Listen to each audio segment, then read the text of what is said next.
Hello and welcome to Westminster Abbey. My name's Tricia and I'm one of the priests who work here, and I work all over different parts of the Abbey, but sometimes I'm actually working at home.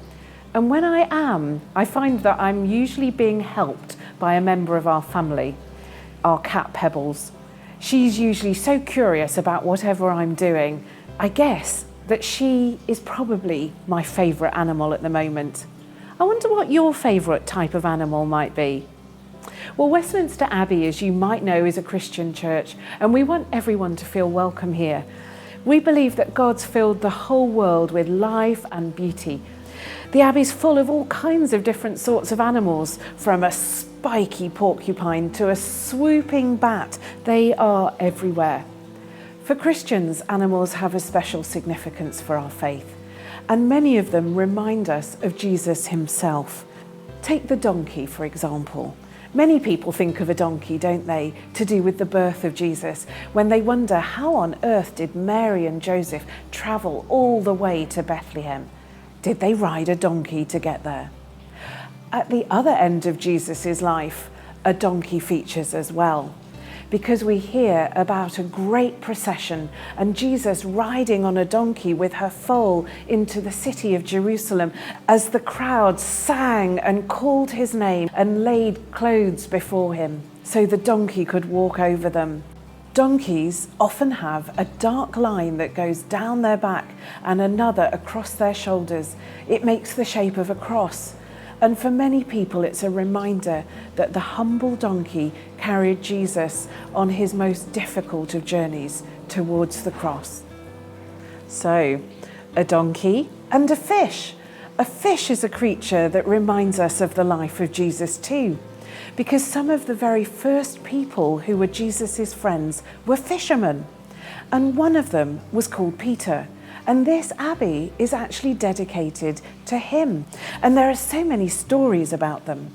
One night, for example, Peter and some of the others were so sad because they thought they'd never see Jesus again. They decided to go out fishing. But all night they fished and they caught nothing. But come morning, they saw someone on the opposite shore of the lake. And who was it but Jesus himself? "Put out your net on the other side," said Jesus, and so they did. They couldn't believe their eyes. Their net was so full of fish that it seemed it would break. Jesus, the friend of the fishermen. A donkey, a fish. Now what else? A sheep or a lamb. Jesus said of himself that he is the good shepherd, the one who loves and cares for each of his sheep and knows each one by name. So, a donkey, a fish, a sheep, 3 different animals that remind us of different aspects of Jesus's life. Jesus, that good shepherd who knows each of us by name. And you know, Jesus, of course, asked us to care for one another. Love one another, he said.